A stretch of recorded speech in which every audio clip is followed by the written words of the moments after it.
What's going on, everybody? It's been a minute. We haven't had a full out of Friday in a while. Not a ton new. Got a broken finger. Not a big deal. Jiu-jitsu, the gentle art. Got a new beanie. That's about it on the new side of the house. So let's dig into, I'm not going to say it's the old, some new questions, but our regularly scheduled Friday programming. Here we go. Full out of Friday. Okay, got the red smoke. Gun run, north or south, west of the smoke, west of the smoke. Okay, copy, west of the smoke. I'm looking at danger close now. Come on with it, baby, give it to me, I need it. You're cleared hot. Copy, cleared hot. All right, we're off and running. We have 3 questions. It is, in fact, beanie season. I actually really like beanies. I would wear them in the summer, but it gets too hot, and I don't want to go down with a heat injury. But it's wintertime here in Montana. Pretty long question for the first one. 3 different subjects for sure, and let's just dive right in and see where today takes us. I'm reaching out to you as I am faced with a unique situation that I am struggling to unpack and would greatly appreciate your perspective. I work as an operations manager in the oil and gas sector. In my department, I typically lead a staff of about 20 people. One of the members of my team is Mark, whose name I have changed for the purposes of this letter. Mark is a good guy, but was never super bright. He is the type of guy who always has something negative going on in his personal life. He is the kind of person that when presented with a good or bad decision would always choose the bad as if he was purposely trying to sabotage his own life.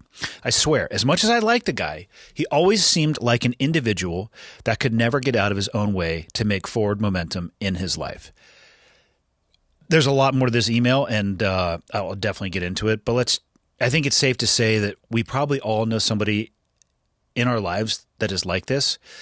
And it's important to remember that we may be viewed as this person in other people's lives as well. This is a tough spot, and life is peaks and valleys. I've had as many valleys, if not more than peaks in my life, so I can deeply resonate with this person. Both the individual writing this and actually the person who looks like they are on just a vision quest to uproot and destroy their life. It was never intentional, and I really needed the help of other people to pull myself out of that tailspin. Back to the email.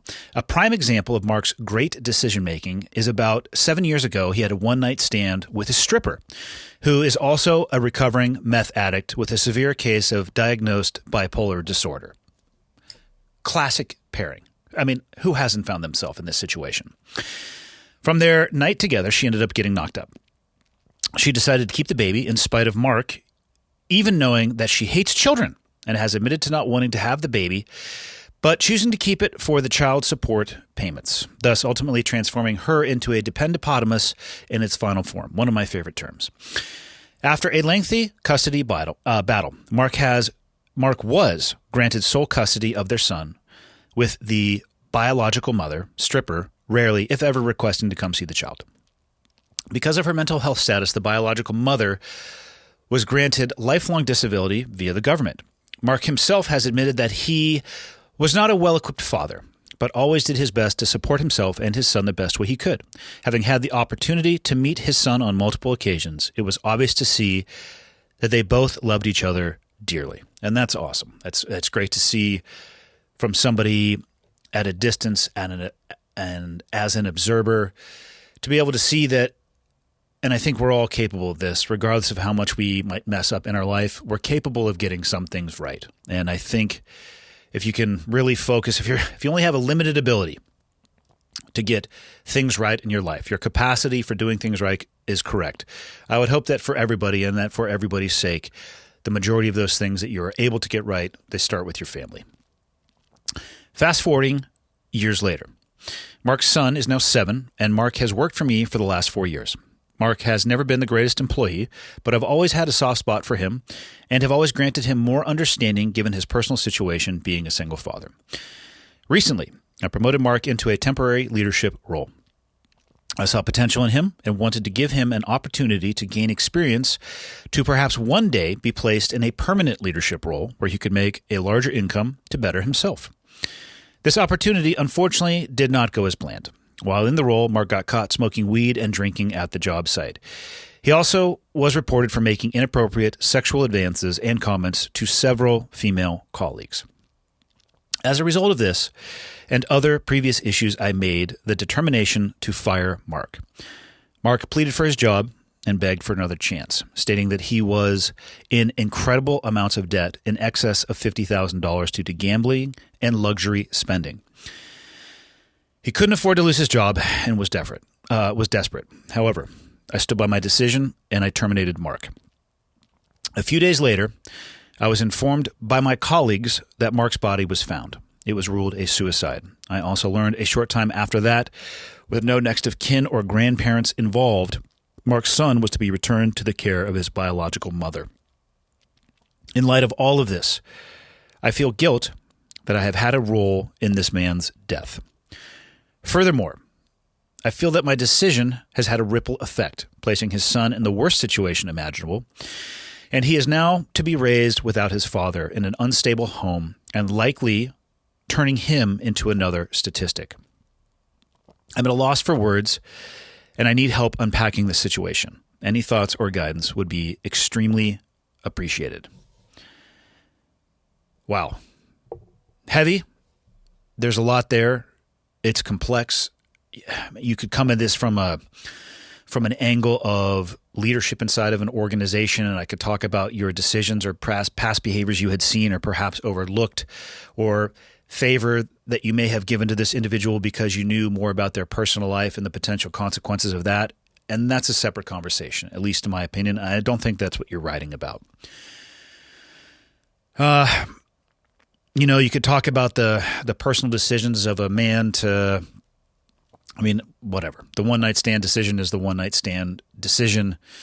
Choice of partners may seem inconsequential for most people, for most of the decisions in their life, but this is a perfect example of what can happen if you really don't think it through. But that's a different conversation in and of itself as well. I think what you're asking me, and I'm speaking for you, feel free to write back in if I'm phrasing this improperly, is you're asking me whether or not you killed this man and how much involvement your decision and then your continued decision to hold fast on your original choice to let this man go played in the choices that he made, and how responsible are you now for the impact, as you describe it, the ripple effect to his son? And those are deep questions, and those are hard ones. And what really sucks for me is that I have actually watched this play itself out far too many times in my own personal life. The suicide numbers are what they are when you look at the military community, active duty, retired, combination of the two. I'm not so sure about the validity of the 22 a day. If anything, though, I think that might be a little bit low. If you do some research on the data on how that number was created, it was incomplete. The sample size was incomplete at best.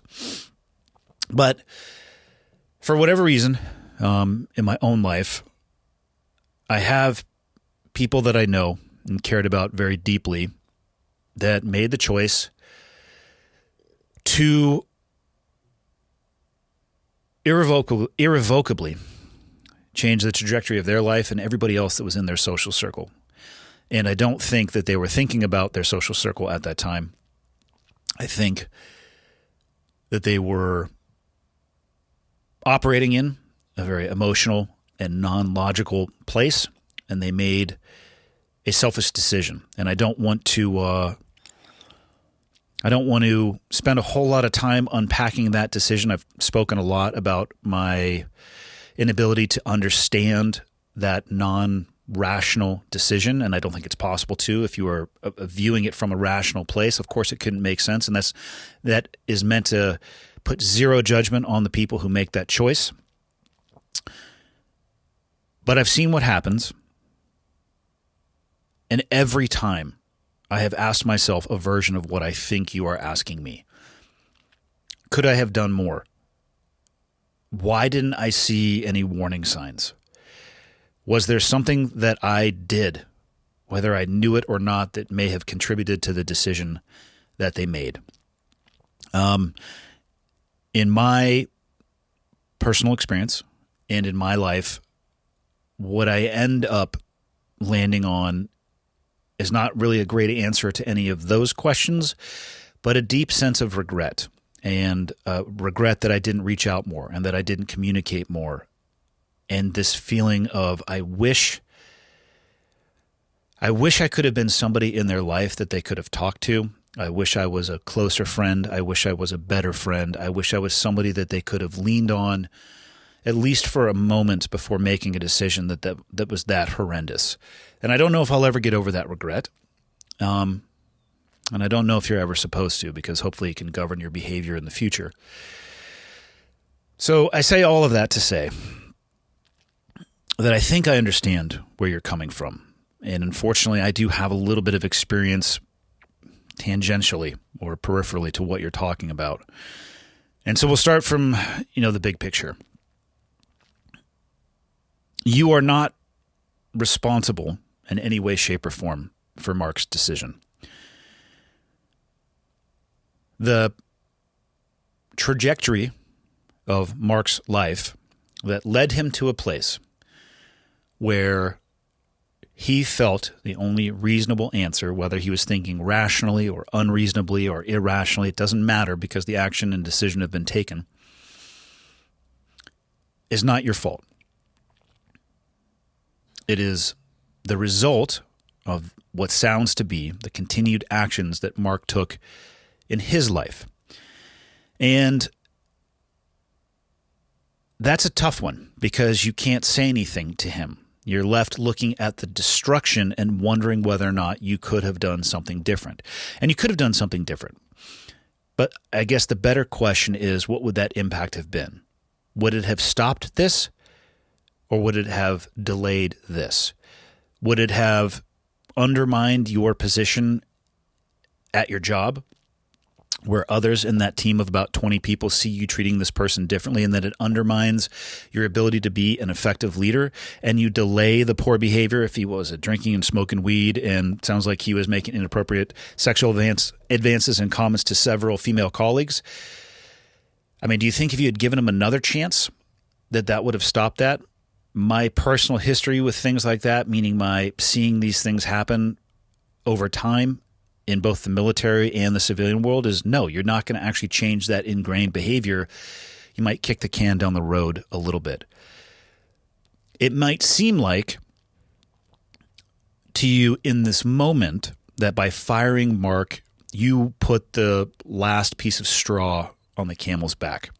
And it's very easy to then try to shoulder the burden yourself for everything that happened afterwards. And my advice to you would be this: try as hard as you can not to do that. And I realize that's an impossible task because you'll probably be asking yourself for the rest of your life questions about this situation and about Mark, and asking yourself what you could have done differently.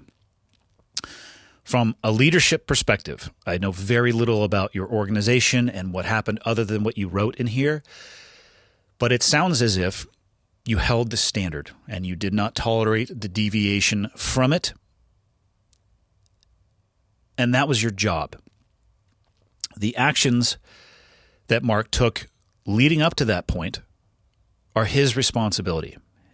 It's easy to blame the person who is doing the firing, but the reality is the person that is getting fired needs the hard look, the scrutiny, the objective look into the mirror.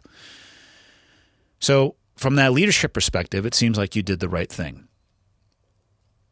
The choices he made afterwards, the nuclear mushroom cloud that he has left likely for his son, and especially now the forced intertanglement with his biological mother, is not your fault in any way, shape, or form. Those are the results of the actions that were taken by Mark. And that is exactly why I don't, at a deep level, understand the finality of the decision to kill yourself. I mean, to a degree, I can understand how it becomes an option that becomes attractive, but there are so many cascading consequences that come from that. I just, again, don't understand the rational choice. There's nothing that you likely could have done differently, and it is my suspicion that it is likely that there is nothing that you could have done to stop Mark from taking these actions. And it may be as easy for me to sit here and say that, being not directly involved with this. Hopefully you can hear me, and I don't know exactly when this happened, but depending on the proximity from when you emailed in and my taking the time to actually create this into an episode, and from when it happened, the closer you are to the date that he killed himself, the more difficult it is going to be for you to take the time to process it. So I would give yourself some time. There's nothing at this point in time where speed and violence of action are going to benefit you in any way. Those decisions have already been made by somebody else, and now everybody else who remains is left dealing with the consequences of that. I think the easiest thing to do is to blame yourself, to ask the questions, what could I have done? What did I do? And I think that's all healthy. So the biggest piece of advice I have is, instead of trying to deal with this on your own and answer these questions for yourself, is to go find somebody to talk through or to talk to help you work your way through this. Because I'm not an expert. I have experience peripherally, but there are people who understand this so much better than me and can explain to you the thought process or decision-making, however flawed it may be, that Mark utilized to get to where he was. And I think that will help you sit with this. And the last piece of advice that I would give is, if after all of that, you are unable to truly put it down, and you still feel haunted by this, or whatever term that you may use, there's always a way to help. And there's always a way to continue to give back. The innocent person in this situation is Mark's son. Doesn't sound like he's got a stable biological mother that can help raise him. And who really knows what's going to happen to this child? But maybe you don't want to be directly involved, and that's all right. You can always help people from a distance, whether that is finding and helping them discover programs that may assist this young man, setting up an educational fund in his name. And of course, in this moment, I'm struggling to think of good examples of ways that you could stay detached away from the biological mother, but also help. But I think you get the point with just those first two examples. I mean, everything from a Secret Santa, where you make sure that the kid has what he needs in the holidays, or things that they need for school, or just find a way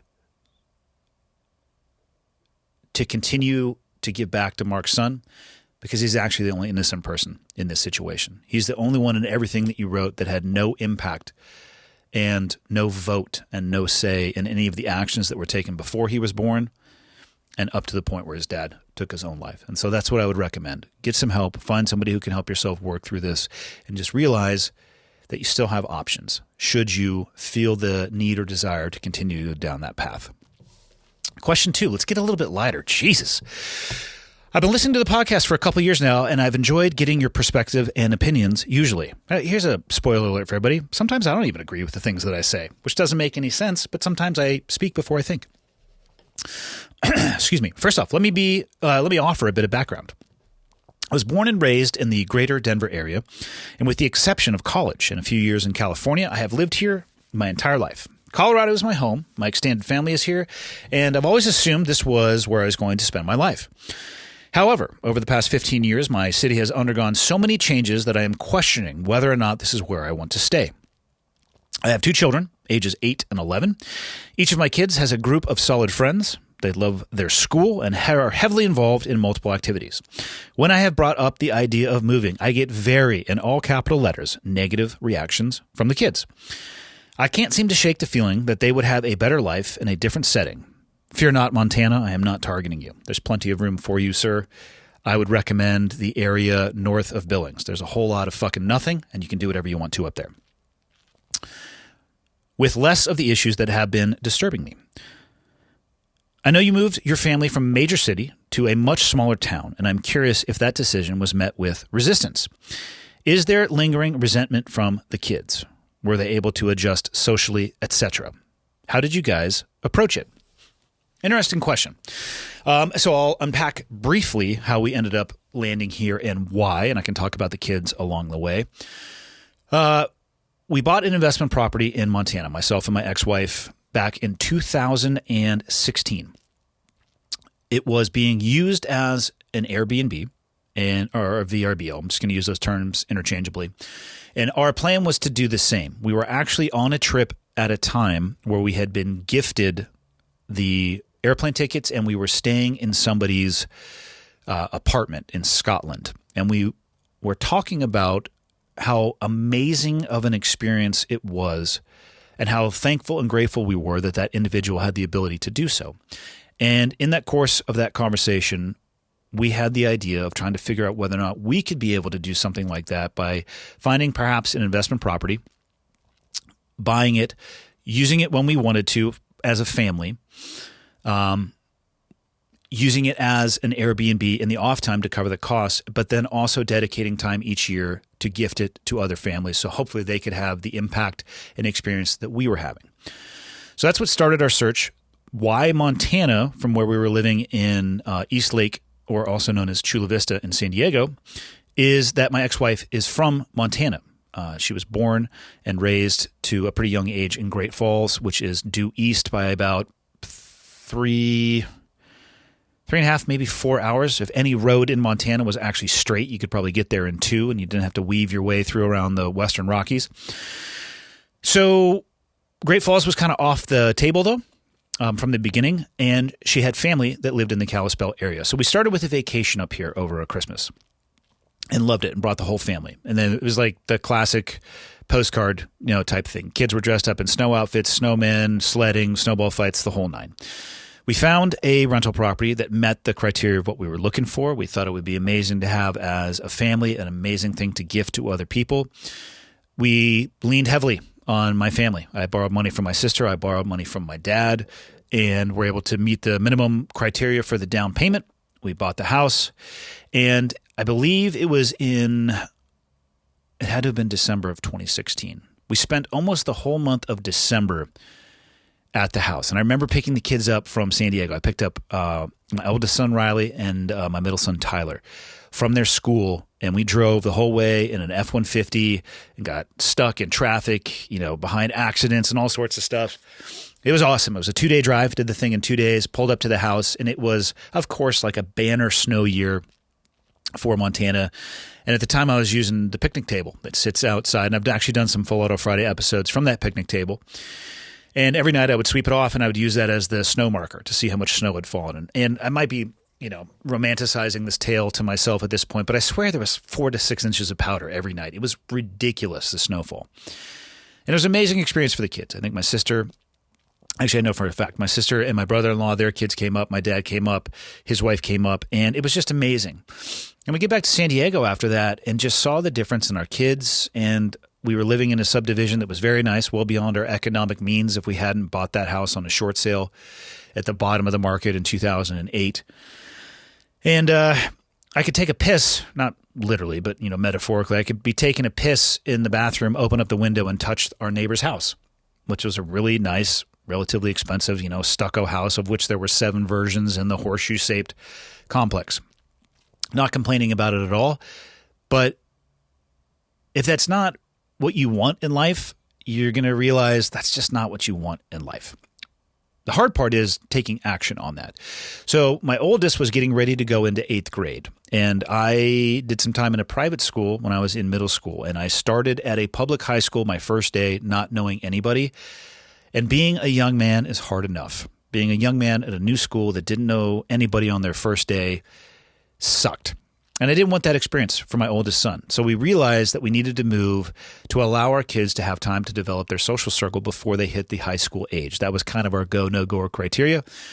We made the decision, put the house on the market, I think in March, and we crossed the border moving into Montana the July 1st of 2017. So coming up on, carry the math, I wish Glover was here, coming up on 7 years here in 2024. So that's how we got here, and that's the process that we went through to get here. Now, to answer your questions specifically, was there any resentment from the kids? Or actually, let's go back. Was there any resistance from the kids? No. They had that experience at the house in what would be the best way to describe where it is? Because I don't want to tell people exactly where the house is. Southern Kalispell, which is close enough. They had the experience of the vacation up here and the time in Southern Kalispell. Now, mind you, that was during the wintertime, and we were focusing on wintertime activities, but they had a blast, and I don't remember any of the kids offering any resistance. Now, having said that, my middle son and youngest were about the ages of your children, 8 and 11, plus or minus a year or two, I think. But I don't remember any of them having any level of resistance, and in the conversations I've had with them, which I have talked to them many times about how they like Montana and their plans moving forward in their life, I have not encountered any level of resentment from the kids. I also, though, asked for their opinion at that time period that my wife and I at the time were discussing this move, not because I was going to allow their answer to truly govern whether or not we made that decision, but I wanted to at least factor it into our decision-making process. At 8 and 11, you should expect your children's social circle and their activities to be the absolute nucleus of their life. They have almost no context for the greater world. Where they have lived is where they have lived, and what they know and who they know is what they know and who they know. So I would expect resistance. But what I would say with that is there's a reason why we don't let kids that age vote. And there's a reason why we don't let them drive or own a firearm or enter into military service. And that's because their brains are not fully formed. But yours are as a parent. And what you've laid out for me to a degree is a portion of the reason that we wanted to leave California as well. And it is my job as a parent, this is my personal opinion, it is part of my role as a parent to develop the most capable and resilient children possible. And the reality is this, you are saying that you thought you would live in Colorado forever, but you're already now thinking about that's not going to be the case. What do you think the odds are that your kids would stay in Colorado forever? And my point in asking that is, statistically, it's probably not great. I'm not saying it's impossible. I think it's improbable that they would stay in one place for their entire life. And how can you develop a level of resilience and prepare them for that ability and maybe even desire to want to move around a little bit as they navigate throughout the later years of their life? I would say exposure to it is a great one. I don't think it's a bad thing at all to expose your children to different living conditions, different living environments, cultures, weather, whatever it may be. I also don't think it's a bad thing if you love the situation that you're in to not do that. I think there's value to both. I'm not even going to try to weigh one versus the other. But your kids, I think, my own personal opinion, based on absolutely no science, completely anecdotal, I think they'd be better for the move. And it's okay if they offer you resistance, because that will fade.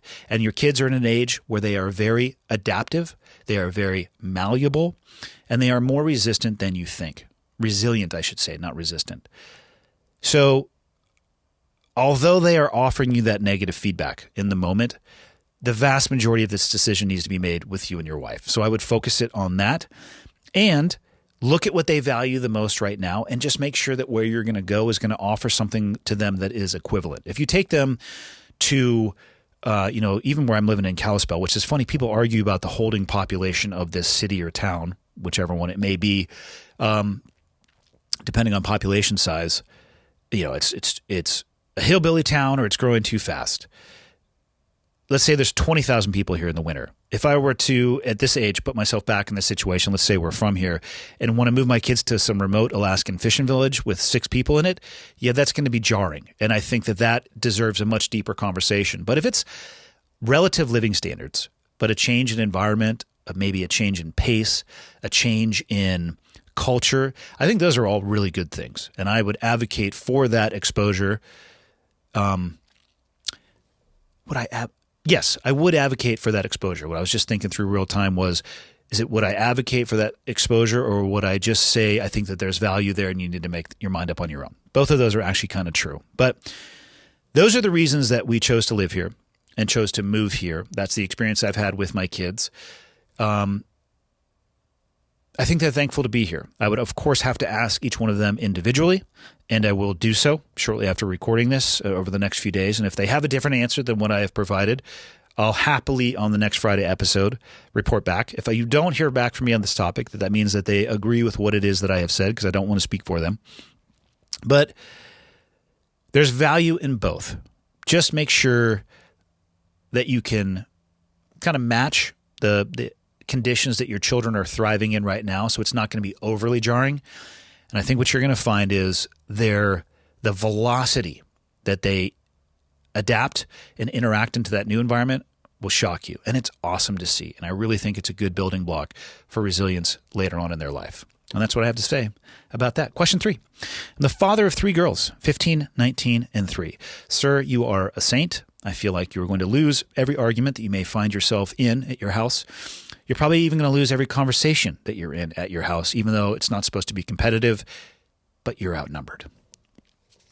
After listening to your episode with Paul Roscoe White, I found myself thinking about the role of traditional male roles and if they do or do not play in the modern youth. The issue I see, and I may be part and it may be a part of, is today's women are raised to be independent.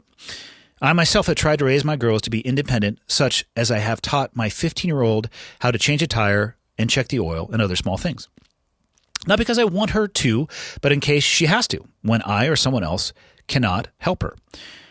I've also tried to continue some of my traditional ideas, such as opening the door for their mother and them, pump my wife's gas while she sits in the car, walk on the inside of the sidewalk when we're walking. Walk on the inside of the sidewalk. I think you mean have her walk on the inside of the sidewalk. What you're saying is closer to the buildings in the street. When you walk on the street and numerous other small things. My question is, how do we teach today's young men that they can still be courteous and respectful of women while also respecting their independence, especially in a society that seems to be downplaying and emasculating traditional male roles? Also, as a father to both sons and daughters, what advice would you give your sons when first being introduced to a young lady's father? From my experience, many young men don't know how to approach fathers or even give a proper handshake. I'm going to start there because I actually have seen this as well too. Not necessarily with my daughter's had limited boyfriends at this point. The interactions have been okay. I'm talking about people of their age. They don't seem to have the willingness or ability to approach people, engage in a conversation, let alone start a conversation or introduce themselves to somebody they don't know with a firm handshake and eye contact. I was taught super young that is critical, and that is a skill that needs to be taught. I don't think you come out of the box with that one ingrained, but walking up to somebody, grabbing a hold of their hand, giving it a squeeze, not trying to crush it, obviously, depending on the person, time and place, maybe a situation for everything, but making eye contact. Hey, how's it going? It's nice to meet you. My name's Andy, or my name's Riley or Tyler or Julia. Because I think, man or woman, you need to be able to do that. First impressions absolutely matter, and I love it when younger generations come up to me and introduce themselves to me in that manner. I think it's fucking awesome, and it sets the stage for only good things. Okay, so now though, independence in... I was just about to say women, because I know that's what your question is based in, and you may not be satisfied with my answer, because I think independence should not have a gender tied to it. I think women should and need to know how to do everything that men need to know how to do. Like teaching your daughter how to change a tire or check her oil or whatever it may be is not something that I think you should do because you want her to not be stranded or isolated or be waiting for somebody else to rescue her. Those are just really good life skills to have. If it's something that you would teach your son, it's something that you should teach your daughter as well. Like for the vast majority of things, you need to strip away that gender role and just think of independence as exactly that. Maybe another way to think of it is, instead of saying the word independence, self-reliant. They need to be as self-reliant as humanly possible. I believe human beings do. And that includes capacity and violence. I hear a lot of people, have said that males need to be, to include myself for clarity, need to be capable of violence. It's whether or not you can control that violence and what you do with it that actually is the measure of a man. And I think that's true. But there are physiological differences between men and women, and one of them is size and strength, and those absolutely matter. And I look at my daughter, and the one thing I don't want my daughter to be is a victim. But I don't want my sons to be a victim either. And here's the reality when it comes to just specifically and myopically this violence approach. I believe that human beings should be fucking lethal. I don't think you should be lethal, but I think you should be capable of lethality. If you're not, you're basically waiting around for the stats to catch up with you, which they hopefully never do, and you're going to fall into the victim category. Because if you can't handle yourself, your entire life is going to be waiting for somebody to come help you. And if you're a man or a woman, that sucks. So when it comes to that violence perspective, apply that equally to women as well. I think it actually might be an even more important skill for women. So everybody should know those skills. And I think more of what you're talking about is it a gender role or is it just respect? I was raised in the same way that you were. I don't open the door for my wife because I feel like it's written down in a rule book somewhere. I open it because I want to, because I love her at a deeper level than I have the vocabulary that I'm able to describe. I have a level of respect for her that my vocabulary fails to be able to articulate properly.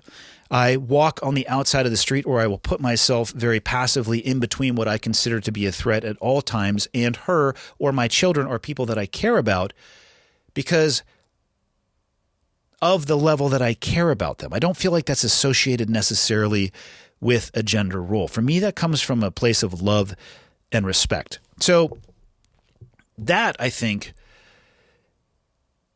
is maybe a better conversation as opposed to what should be this behavior for men. All men should do all this and all women should do all that. At a baseline level, let's develop a high level and sense of independence.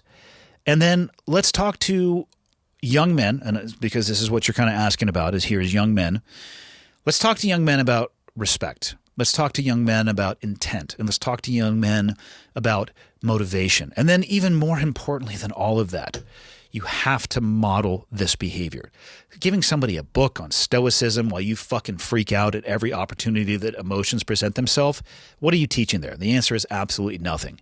If you tell people that you need to respect women at all times or this, that, or the other, and all your children see is you demeaning the other sex, and this goes in both directions as well too, from men to women or women to men, you have to model those behaviors. So if you can model those appropriate behaviors that are based in respect and love, layer that on top of an extreme level of independence, that's an amazing thing. Hopefully, your daughters all find a man that is equally as capable and as independent as they are, and they do these things because they want to, not because they feel obligated to do so. Obligations and doing things only because you feel obligated to do so, God, it sucks. It gets old. Opening the door for my wife, I look forward to doing it. I open it for my daughter. I open it for my sons. I open them for my friends. I actually open them for strangers too, because I just actually think it's a respectful thing to do. Male or female, if you are walking behind me and we're approaching a building, I'm going to open the door for you and say, hey, how's it going? Have a nice day. Or if you say it to me, thank you, I'll say, of course, my pleasure. Have a great day. Happens at the coffee shop all the time. I love doing it. And again, I don't think there's a gender role that is associated with that. Just because you can do something doesn't mean that you have to or you should. You don't need to ride up on a white horse because a woman is changing her tire and feel like you have to do it for her, right? All of these things need to be respected, and they need to have some boundaries on that. And those are harder conversations, unfortunately, than, well, women should be able to do this and men should be able to do that. I'm starting to ramble here a little bit because this is a complex, it's a complex issue. And I hate binary answers. The emasculating traditional male roles, I think that there is a small minority of people that are actually interested in doing that. And you don't have to be one of those people. I think you're already doing the right thing. You're modeling good behavior. And here's something cool. If you have somebody who wants to date one of your daughters and they come up to you and they won't make eye contact and it's a wet noodle handshake, you have an opportunity to greatly impact a young man's life. And you can teach them and show them and talk to them about a way to be better, about a way to do it better, about a way to carry themselves better, a path towards self-improvement. And here's the cool thing too. If your daughters are super independent, they're likely, hopefully, going to attract people that are also in the same boat. And those are the people that you want on their team. But let's say that they attract somebody who is not. Again, you can view that through the lens of, oh my God, what am I going to do? This person isn't worthy of this, that, or the other. Or you could say, you know what? Right on. I've been surrounded by women my whole life. Time for me to teach men some shit. As long as there are strong male role models out there, people can talk about emasculating the traditional male role model, but I don't think it's going to go anywhere. It is, in my mind, an essential part of who we are, the fabric of our society, but it has to be controlled. Toxic masculinity, when I hear people talk about that, the things that they're talking about, I wouldn't even describe as masculinity. There's certainly toxic traits, but somehow it's associated with masculinity. Just remember, everything can be toxic, to include water. You can drink so much water that you absolutely kill yourself, even though you think it's something benign and harmless. It's required for life, but you can kill yourself with too much of it. So traditional male roles are the same. Masculinity is exactly the same. So keep it in check and take the opportunity to course correct and teach people when it presents itself to you. And that is where I would leave it for you. See you guys all on Monday.